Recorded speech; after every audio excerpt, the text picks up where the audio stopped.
As a leader, are you spending 80% of your time doing things you should be delegating and 20% on the things only you should do? Well, in today's episode, we're zooming in on the essential tasks of senior leaders. We've got some incredible insights lined up from a thought leader who has years of experience helping leaders focus on what matters most. Trust me, you don't want to miss this conversation. It's packed with the kind of wisdom that can only improve the way you lead. Welcome to the Flourishing Culture Leadership Podcast, your home for open, honest, and insightful conversations to help develop your leadership, your team, and build a flourishing workplace culture. Hi, I'm Al Lopez, the co-founder of The Best Christian Workplaces and author of The Road to Flourishing. And my passion is to equip Christian leaders like you to cultivate engaged, flourishing workplaces. And this fall, we're dedicating our Flourishing Culture Leadership podcast to one of the most powerful drivers of flourishing cultures, and that's inspirational leadership. Join us as we dive into the insightful conversations of top leaders who will provide you with the tools and inspiration to grow and excel in your leadership journey. And today, I'm delighted to welcome Dr. Steve Graves to the podcast. Steve's an executive coach and the author of numerous books, including The 5 Tasks What Every Senior Leader Needs to Do. In our conversation, Steve Graves explores the intersection of Christian faith and business leadership. Steve discusses the importance of integrating faith into business practices, the essential tasks that leaders must accomplish, and the significance of setting direction and speed within an organization. Steve emphasizes the need for leaders to invest in their people, cultivate a healthy organizational culture, and empower the next generation of leaders. Our discussion highlights practical insights and strategies for effective leadership in both marketplace and nonprofit texts. I think you're going to love this interview with Steve Graves, but before we dive in, this podcast is proudly sponsored by the Best Christian Workplaces Employee Engagement Survey. Don't wait. This fall is the perfect time to gather vital insights from your employees to assess the health of your workplace culture. Are you ready to transform your culture today? Well, visit workplaces.org to learn more and start your journey to becoming a flourishing workplace. And hello to our new listeners. And again, I thank you so much as we honor your investment of time by creating valuable episodes like this. Be sure to share it with others. And let me tell you just a little bit more about Dr. Steve Graves. He's been advising CEOs, business owners, and entrepreneurs for decades through Cornerstone, his executive coaching company. At any given time, Steve is working with a handful of remarkable executives leading large global companies, young, hungry entrepreneurs just starting out, and maybe a global not-for-profit. He's authored 18 books and worked with thousands of leaders weaving themes of strategy, leadership, and faith, hoping to help people flourish in their life and work. When Steve is not filling up a whiteboard or with a client or friend, you can find him fishing in a cold, clear river somewhere in northwest Arkansas. He also serves on several nonprofit boards. So here's my conversation with Steve Graves. Steve, it's great to have you on the podcast. I'm looking forward to our conversation today. Thanks, Al. I'm honored to be here with you today. Well, Steve, you've said it in your formative years, you were intellectually ambidextrous with a theology book in one hand and a business book in the other. And you consult with leaders in both marketplace businesses as well as Christian nonprofits. So share with us some of the examples of how you see a high regard for Christian faith and excellence in business practices as you work day to day in this leadership area. When that question comes up, I immediately think back to an incident or story where my original business partner and I, Tom, we had been invited to go to Chicago. This was decades ago, Al, when we first started our CEO coaching and consulting practice. But we were invited to go to Chicago. And our friend Ken Blanchard at the time was writing a book. And if Ken or you know anything about him, he has just written so many books. Well, one of the styles that he used to write a book then, and I believe still today, is he would love to to gather experts, subject matter experts, leading thinkers, all kind of thought leaders around a topic. He would gather them for the day. They would talk about a topic, and then he would synthesize a lot of their commentary and put it into some form of a book or some of the application of the book. So we've been invited to go to Chicago, and in this particular setting, it was one of his early faith work efforts. And in this setting, there was kind of the many leaders in the church movement at that time. If you were leading a mega church in America, there was a really good chance you were sitting in this big, giant, round circle room. And then if you were a Christian who was leading a CEO, if you were a Christian CEO leading an organization, a company, there's a good chance you were sitting there as well. And so my partner and I sat there and observed, and let's say there was 25 to 35 people there that day, maybe a little bit more. I can't remember exactly. But here's the key. When Ken would ask a question that had anything to do with the soft side of life, the pastoral side of life, the shepherding side of life, the heart side of life, all these pastors would lean into their microphones, and all these business guys would lean back away. They would shy back away, and all these pastors would just talk and talk and talk. And then whenever he asked a question about strategy or a P&L or anything that had to do with the hard skills of life, that had anything to do with business dynamics and orientation, corporate enterprise, any of that, these pastors would do the exact opposite. They would lean back in their chairs, and all these CEOs would just lean into their microphones. And I remember Tom and I saying to each other, man, there's got to be a way that both of these parties could speak intelligently at the same time about the same topics, because all of life is really intended to be one giant integrated effort on our part with God in the middle. And so that was kind of an early signal to us on this exploration and discovery of how to integrate a more mature understanding and application of one's Bible in your left hand and a Harvard Business Review, as it were, in the right hand.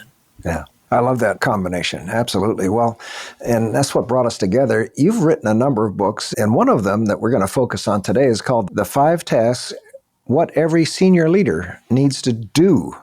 And it was recommended to me by April Chapman, the CEO of Generous Giving, and as she referred to the book on a podcast. So every leader needs to accomplish important tasks and not be derailed by urgent issues that come up day to day. And so you liken the ways that leaders spend their times to the Pareto principle. And I really like that many leaders are spending 80% of their time on things other people should be doing, and then they focus only 20% of their time on the essential tasks for their job. So would you flesh this out a little bit for us? Why do leaders get sidetracked into issues and tasks that should be delegated to others? And as our listeners are listening to this today, I'm curious where they might put themselves. What can a wise leader discern when they're losing focus and spending 80% of the time on things that other people should be doing? Yeah, it's not easy. It's not really easy because there's a number of reasons. Some of us at our core, some of us we're more performer contributors than manager contributors. Performer contributors are pastors and lawyers and plumbers and artists and football players and dentists and lawyers, anybody who drives outcomes and outputs through their skill sets. That's a performer contributor. Well, a manager contributor is someone who's driving outputs and results and outcomes through other people's skill sets. They're the conductor of the orchestra. A good conductor is not playing the oboe at the same time that he or she is trying to lead the orchestra. Their only job is to bring output, to bring result, to bring dramatic expression of music through the orchestra. And so that's a huge distinction. And a lot of super performers, a super performer in finance or super performer in sales or super performer or in any functionality or vertical in a company, they got where they got in part because of their performer contributor wiring. And so it's a huge shift for somebody to have to shift from doing things to leading people. And that's not the same assignment. And unfortunately, a lot of times in big corporations, until, the last few decades, big corporations often thought that because I was a super performer at doing things, then I obviously must be a super performer at leading people. And those are two different complete functionalities. And so often it's very easy for somebody who's riding a career curve going up. It's very easy for them to suddenly find themselves in a new assignment, and the assignment is not doing a bunch of tasks, it's leading a bunch of people. And it's not my to-do list. It's other people's to-do list. And if you reduced it down to the most elementary form, it would be like, Al, if you and I together started a little food truck and, together you and I were in there slinging tacos or something. Well, that's fine. We're great. But then all of a sudden, if we said, well, let's build 10 more. Well, there's no possible way we can be open at lunch or dinner with just you and I slinging tacos. We got to learn how to train other people to sling tacos like you and I would, at the quality level, the efficiency and time level, and all of that. And so it can become less intentional and more accidental for leaders to just find themselves often in the role of, I end up 80% of my time I'm doing something that someone else could. Another quick thing, often some people are not very good at what I call macro managing. They really are at their best being all involved in the details of work, not sitting high and setting direction, not setting the why and the what that someone else is supposed to do. They really love migrating down into the how and the when and and who's going to do it and all of that. And so it happens more than we think, but it takes a concerted, intentional effort for a leader to say, I'm going to focus on the things that my role, my seat, my job description as a senior leader or CEO or founder, whatever, those things are asking me to do, and I'm going to push work down and out to other people. So the Pareto principle, and oftentimes, Steve, don't we all, just to feel comfortable, kind of do what we like to do as well, not necessarily what we should be doing? Yeah, well, that you actually touched on perhaps the biggest item is if I'm in a seat of leadership, I actually probably can pick the things that I want to do. And so I can find myself filling my time with the things that I really enjoy, or they're easy for me or fulfilling for me or whatever. So yeah.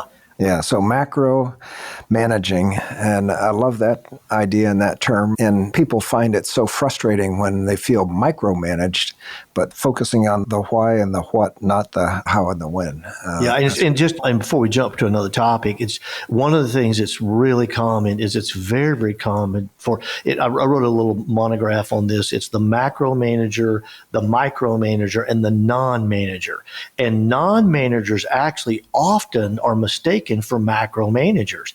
But a macro manager and a non-manager are not the same thing. So a non-manager will say, well, I'm not all micromanaging. I'm hands off. And they are hands off, but they're not providing any why or any what. I mean, nobody ever has input. In today's world, every high performer has got to have some kind of steering and guiding, no matter how high performing they really are. So there's a distinction between a macro and a non-manager for sure. We all know the distinction between a macro and a micromanager. That's more than obvious, but this other one is also can be a little tricky at times. Yeah. So for our listeners, that's the question. Where would your team put you? Are you a macro manager, a micromanager, or a non-manager? Which really leads us to the next topic I was thinking about, and that is here we work with companies and nonprofits to help them have engaged employees and flourishing workplaces. And one of the 8 factors that we found really drive employee engagement in the Christian workplace is sustainable strategy. So it includes clear consensus around goals and effective strategy for meeting the needs of those we serve. And in your 5 tasks book, this is an area that you start with, that a leader needs to set direction. So can you give us some practical insights as to how an effective senior leader sets direction and articulates a clear and compelling vision for their organization, or something that will get the staff to rally around the common vision? Yeah, How do you do that? Yeah. So the book came out of, I'm more of a street back writer and speaker. I spent all my time working with CEOs, business owners, and entrepreneurs. I have for decades. And it's not that I don't do research, I do, but I'm more street back than I am pulpit or classroom out. And so I've just spent decades and decades working with CEOs and senior leaders. And after all of these years, I finally kind of began to distill down, if I had to put it into a list, what list would I say at the end of the day? Give me a leader that's setting these 5 things, and I think I'll tell you there's an organization or a group of investors or board that'll be pleased with the outcomes. And the idea is to set direction, speed, risk, resources, and culture. And I know we're going to unpack them one at a time. But the idea, Al, is that the leader has to set these. It's like setting a post for a fence. You set it so that when the concrete dries, it's there. It can help you. And you can have any kind of personality. I mean, I've worked with CEOs who have the most wildly extroverted personality you can imagine. And conversely, I've worked with leaders that are so inward focused. And I mean, it's crazy how introverted they might be.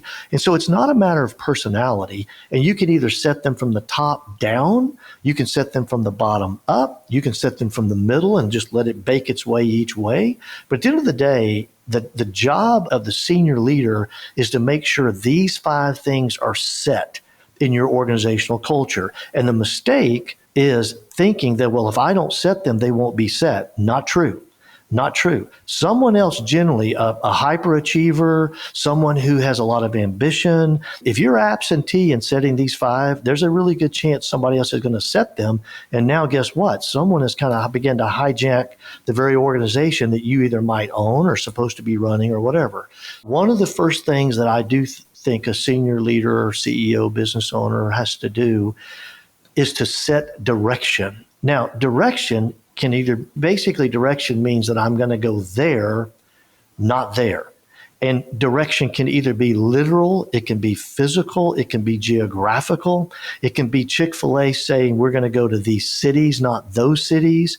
It can be Chick-fil-A saying we're going international or not going international. So it can be literal or physical or geographical, but it also could be strategic or conceptual. It could be Chick-fil-A saying, you know what, we're going to stop, and I'll just stay with them again only because I actually ate there today for lunch. There you go. and I'm still sipping on a Chick-fil-A drink, but it could be more conceptual and strategic, where where a company like a restaurant says, you know what, we're going to stop having a huge emphasis on coming inside our restaurant and eating, and we're going to literally redesign for the organization to be a drive-through, a pickup. I don't know if you might remember, but decades ago, Taco Bell went through this massive evolution decades ago, where they literally stopped being a Mexican food restaurant and they became a taco delivery system.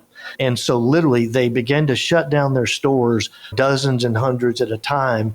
And they didn't tear them down. They just flipped their footprint. And what used to be the restaurant now was the kitchen. And what used to be the kitchen was now the restaurant. And so you could go in there and you could walk in, eat your tacos in there if you wanted to. But they really had no interest in you having a great luxury dining experience. They wanted you to grab your tacos and roll. And so they literally began to attach Taco Bells to gas stations, outlets, airports, anywhere you could pick up a taco. That's what their plan was. So that was a set direction, more from a philosophical, conceptual idea. So when a senior leader sets direction, they literally are saying, we're going there, not there. And so what happens, Al, is we don't necessarily have to set direction every day, but our direction is usually tested every day, one way or the other. And so it's up to the leader just to kind of become very clear and courageous with their ability to kind of set direction of we're going there, not there.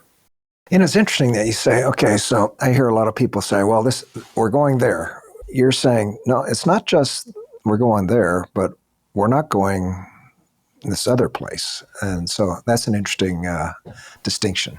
Yeah. Well, I mean, one of the hardest things, as we all know, is especially if you're a people pleaser, or especially if you've got a lot of salesmen in you. Salesmen are the easiest people to sell to. I mean, I always have been. They are. Yeah. They are. They always have been. And so, by the way, salesmen are also the easiest people to grow a company on because they know how to grow top line. And so One of the hardest things is learning how to say yes, no, and then not now. Like you can say not now, but it's you being able to drive the energy. I've said for decades, and I still say it and still actually believe it.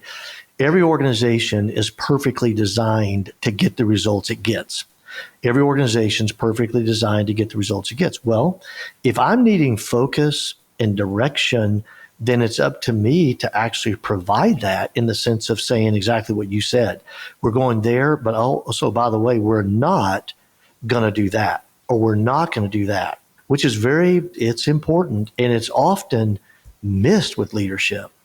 Exactly. Well, again, we often talk about how the world is rapidly changing, and the change seems to be accelerating. So, the speed of change can feel overwhelming to people, and as leaders need to respond to conditions that are changing as well. So, there are also times when we need to slow down and make well-considered decisions, and this is one of the areas that you focus on in your book. So, how does a leader discern when to move quickly and then when to maybe have a slower pace? And when you're talking about setting the speed for your organization, you mentioned there's hazards at both ends. So from going too fast or going too slow. So give us your thoughts on that. Well, yeah, the second thing that I suggest that the job of a leader is to set direction, number one. Number two, set speed. And no organization over time really sets the speed of a market. We might, for just a minute, just a second, set the speed of a market if we have a big innovation or a big idea. But generally, we don't set the speed of the market. We set the speed that I'm going to relate to the speed of the market. The market sets its own speed. There's all kinds of reasons and elements that are driving the speed of any market, whether it's e-commerce. I mean, I live in Northwest Arkansas, down the street from a Walmart headquarters, Walmart worldwide headquarters, and Walmart's not setting the speed of e-commerce. Amazon's not setting the speed of e-commerce. We might set the speed for just a minute. So my job as an organizational senior leader, is to set the speed that we're going to relate to the speed of the market. Now, what that does is that brings up your question of how, in the speed of the market basically is me deciding I'm going to go this fast, or I'm going to go that slow. And by the way, I can live with the consequences of that decision. I had a CEO of a privately held company years ago. I remember we were talking about his growth, that he had just gone through all kinds of, and it was a small to medium size. It was a 200 to 300 million, a privately held company. And I remember, and at that time he was a client of mine, and we were talking about what they needed to do the next year. And I remember that we made the case that perhaps he just needed to slow down and let his culture catch up with him. Let his leadership development engine catch up with him. Because what was happening is this: his growth was outstripping his talent. And, and sometimes you're fine. Sometimes, generally speaking, most of the time you don't hire right at the right moment. You either usually hire a little ahead or a little behind or something like that. But as an overall arching data point, he had over and over, year after year for a few years, they had literally just not kept up with their internal leadership engine development model that they needed. And so he basically said, for the next 18 months, we're going to slow down. We're not going into negatives. We're not going to be losing money, but we're not going to be having these huge aspirational growth targets and all these things. And we're just going to slow down. Now, fortunately for him, he had not had any outside money invested into his company. And fortunately for him, he was the super majority owned sole proprietor, so he could make that decision.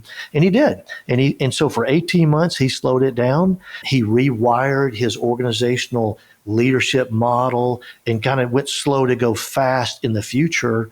And then literally 18 months later, they exploded, and they've doubled, if not tripled, his company today.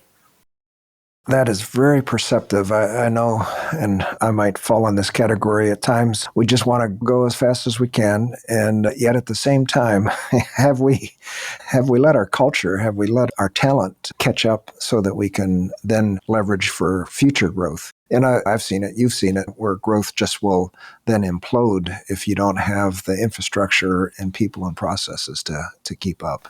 Yeah, totally agree. Totally agree. And we live in a fast culture. I mean, if an organization, if a leader and their organization say we're going to slow down, you got to be able to look in the mirror and live with results, because there's a really good chance something will happen around you. A competitor will come in and perhaps do something. And so it makes a leader, it kind of touches back to the top one, where a leader has to decisively get comfortable with the direction that they're setting. And so the setting of the speed is a really important thing, which you were hinting on it, Al, and I'll lean into it. It's my job to set the speed that we're going to relate to the speed of the market. And that has to show up in the kind of culture, the kind of speed. I remember years ago, I was meeting with a particular group of leaders, and they were trying to figure out, it was still in the food business. I can't believe we've given you two food examples today, but they were trying to figure out how to speed up their drive-through experience. And they were literally trying to shave seconds off of their drive-through experience. And that didn't sound like a big deal until you multiplied it times a whole bunch of stores across a whole bunch of minutes and hours and days and weeks and months and years. And so what they had to do is they had to help people understand how to work faster inside their individual task. And so what they had to do as a culture is say we have to speed up our ability to process and to work. And so they had to hire fast workers, not slow workers. Every leader's got to figure out what the speed of your business is going to be relative to the culture and the vertical that you're in, and then the kind of company that you want to run. That's great. Well, is there a good level of growth that is sustainable over time? I don't have a number for you. I do know this. I do know I'm a huge believer that businesses go through life cycles just like humans. And I was actually speaking to our staff I go to a pretty large church here in Northwest Arkansas, and I was talking to them. We're 50 years old now. And so I was talking to them the other day. They invited me to come as the old guy, the old person, and to come talk and speak with them. And I was talking to them about how it's really interesting because businesses go through and companies go through life cycles just like humans do. And I think there's some times in your life cycle that you really are in a fast up and to the right curve. Things are fine. And high growth does not mean that you're unhealthy automatically. It can, but it doesn't have to be. I mean, every teenager that I know that's 13 and he's a male, I mean, they're eating more food than you can feed them. And there's a good chance that they're going to be, I mean, you can almost look at them and they watch them grow daily almost. And so it doesn't mean you're unhealthy, but at the same time, the other extreme would be, I've got to prioritize health along with or overgrowth as an organizational leader. And if hypergrowth is the only thing that I've hooked my wagon to, I might find myself being a little disappointed because I might lose talented people. I might have designed my organization for a faulty outcome or any other thing like that. You've worked with as many companies as I have through the years. Have you noticed any number that you would say is the magic number?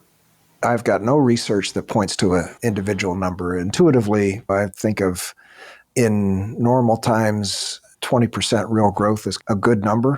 But yeah, it's great to have, if you're new to the market and you see some real positive upswings, and it varies by industry too, and kind of what the constraints are.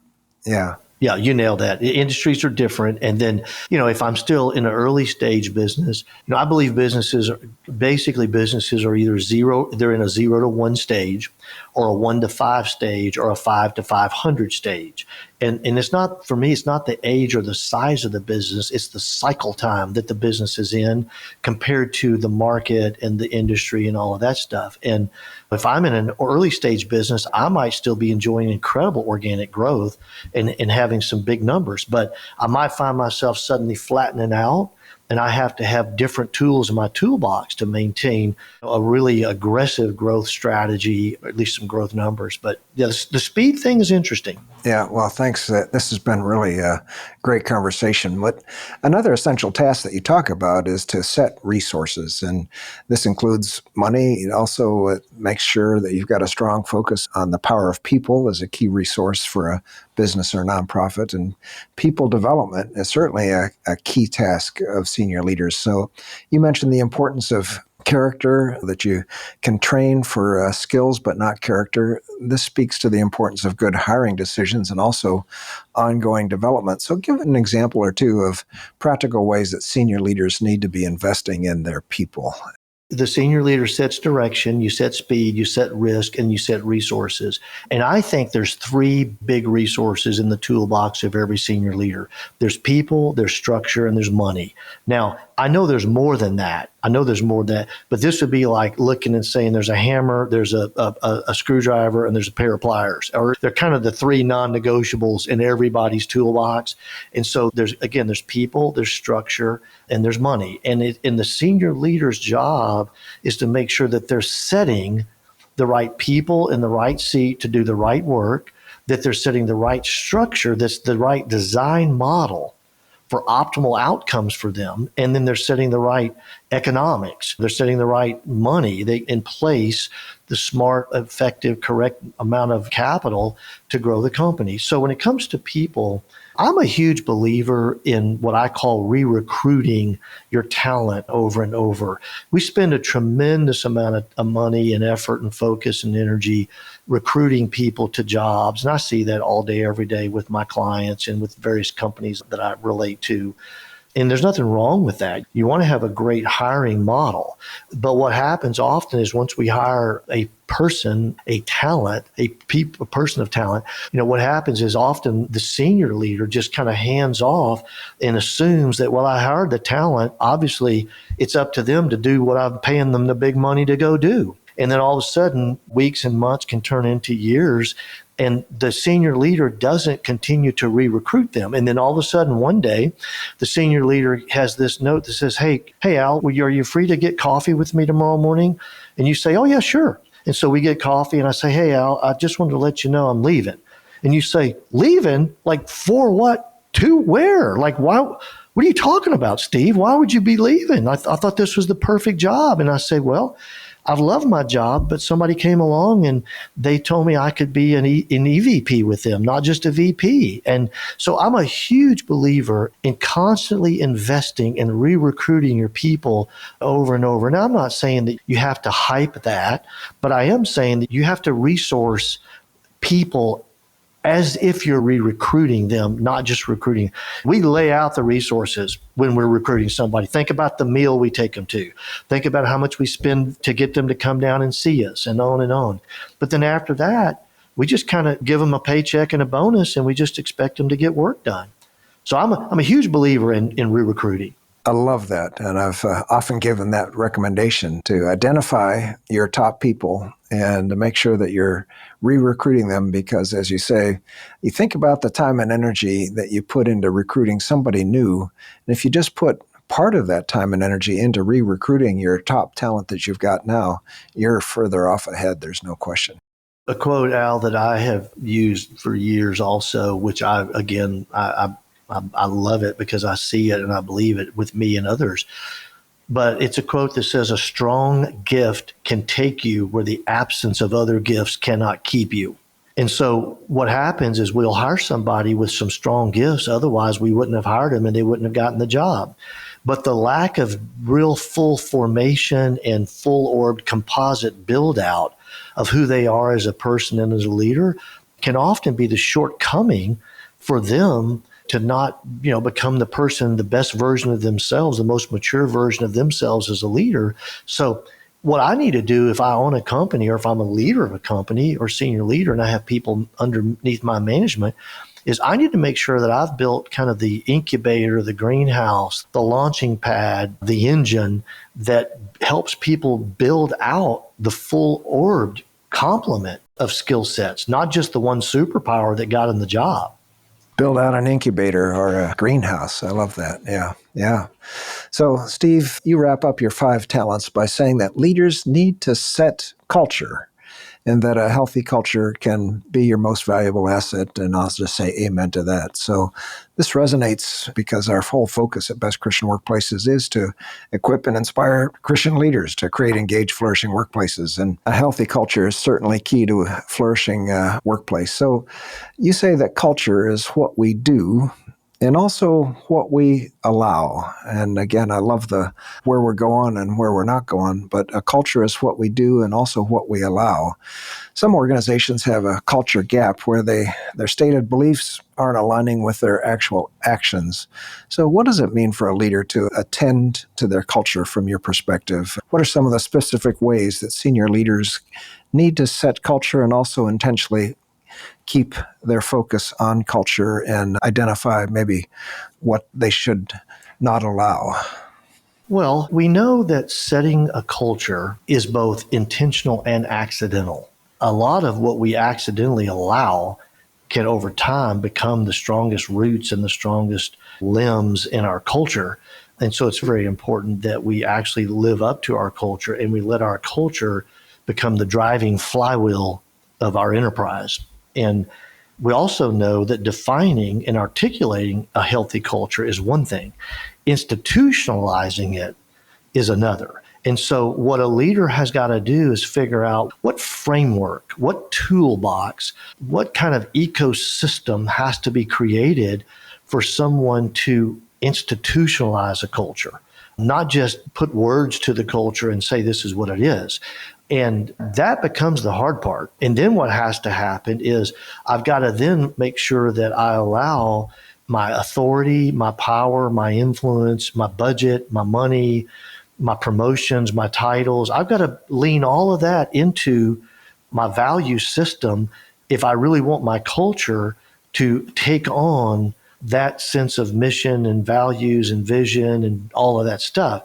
What happens a lot of times is people will articulate one culture, but then they keep their budget and their structure over here, and that supports a whole different culture.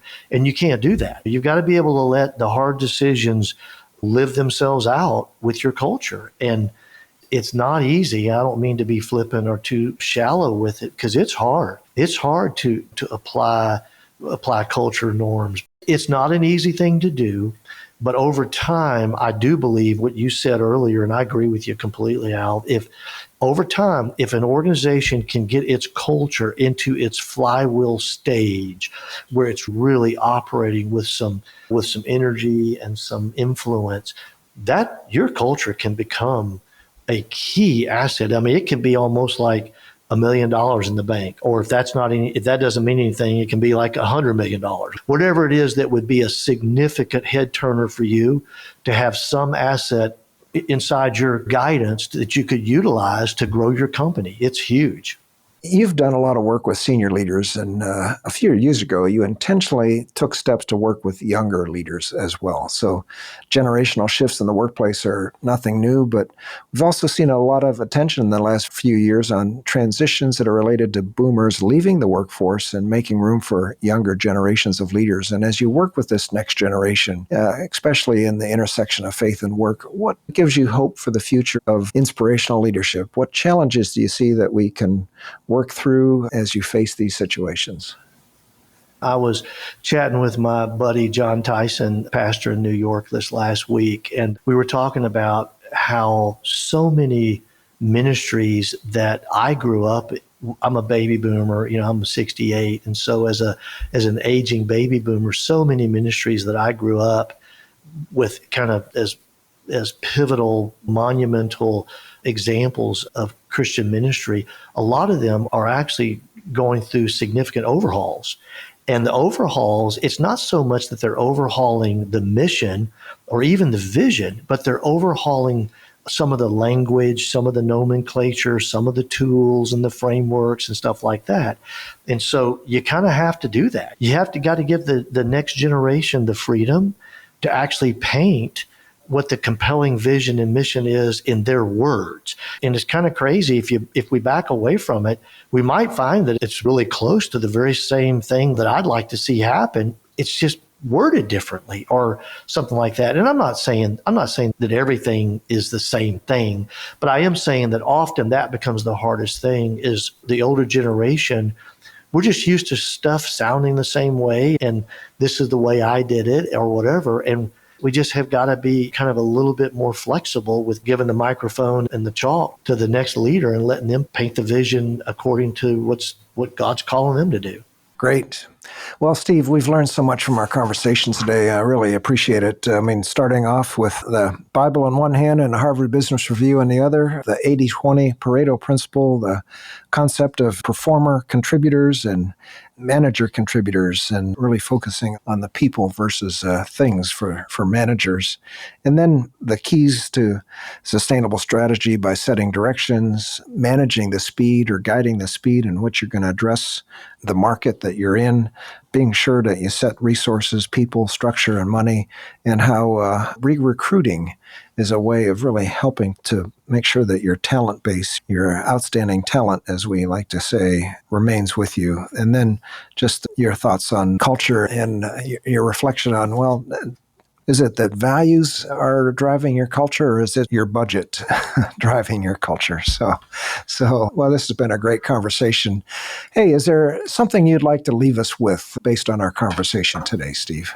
Yeah, two things. I've actually been doing to answer your question earlier about transitioning, I was in the middle of kind of sunsetting my CEO coaching practice. About a year or two ago, a good buddy of mine and then my son came to me and said, hey, what do you think about us pulling the wheels up and letting this thing take another route? And so we've begun to re-engineer our whole coaching practice for the next generation. And one of the things we've launched is something called Cornerstone Plus. And it's a membership-based model that allows a lot bigger, kind of a bigger window of folks to be involved in some of our content and some of our models. And over the years, I've built about 100 to 120 frameworks and tools for coaching executives and leaders. And so we're doing a lot of that and providing that out into a broader audience. And if anybody has any interest, they could go to, there's 2 or 3 sites. One is cornerstoneco.com, cornerstoneco.com, and just kind of work your way around that site till you see something called Cornerstone Plus. And I'm a little bit like you. I'm highly encouraged with what's behind me as it relates to leaders and business owners and the faith work conversation and ministries that are launching and churches that are being built. And I am anything but discouraged. And I know there's a lot to be concerned about in our times and cultures, but I'm a man who's pretty encouraged when I look over in my shoulder at what's behind me. So I'm a lot like you. And this Cornerstone Plus is one thing that we've been really excited about in the last month or so, and it launches this next week. Well, Steve, that's great to know, and I really appreciate your contributions today. And as I said, I really enjoyed your book, The 5 Tasks, and that's just one of many that you've participated in for sure. So thanks for your commitment to serving God by equipping leaders with excellence and integrity. And thanks for taking your time out today and speaking into the lives of so many listeners. My pleasure, Alan. Thanks for having me on. And thank you for all the work that you guys do as well. I appreciate it. Yeah, thanks, Steve. Thanks so much for listening to my conversation with Steve Graves, and I hope you enjoyed it as much as I did. You can find ways to connect with him and links to everything we discussed in the show notes and the transcript at workplaces.org/podcast. And if you have any suggestions for me about our podcast or have any questions on creating a flourishing workplace culture, please email me, al@workplaces.org. Keep listening to our weekly podcast as we continue to learn from leaders who are proven inspirational leaders exhibiting Christian character and excellence in their leadership. And next week, we have the privilege to learn from Dr. Jason Rachels of Calvary Christian Academy in Fort Lauderdale, Florida. The Flourishing Culture Leadership Podcast is sponsored by Best Christian Workplaces. If you need support building a flourishing workplace culture, please visit workplaces.org for more information. We'll see you again next week for more valuable content to help you develop strong leaders and build a flourishing workplace culture.